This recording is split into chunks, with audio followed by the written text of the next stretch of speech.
रोजो संक्रांति के शुभ अवसर पर प्रत्येक वर्ष की भांति इस वर्ष भी पोटका के प्रसिद्ध हरिना मंदिर बाबा मुक्तेश्वर धाम में मेले का आयोजन किया गया। रोजो पर्व 16 जून से 20 जून तक मेला का आयोजन किया जा रहा है।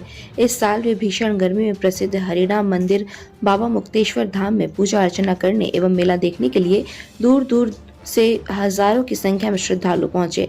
श्रद्धालुओं ने बाबा मुक्तेश्वर धाम पहुंचकर बड़े ही भक्तिभाव से बाबा की पूजा अर्चना की।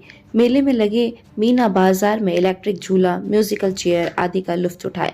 वहीं मेले में पोटका विधायक संजीव सरदार अपनी धर्मपत्नी के साथ बाबा के दर्शन किए और मेले का भी लुत्फ उठाया।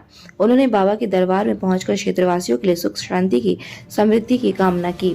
वहीं मेले में शांति बनाए रखने के लिए प्रशासन के द्वारा पुख्ता इंतजाम किए गए थे।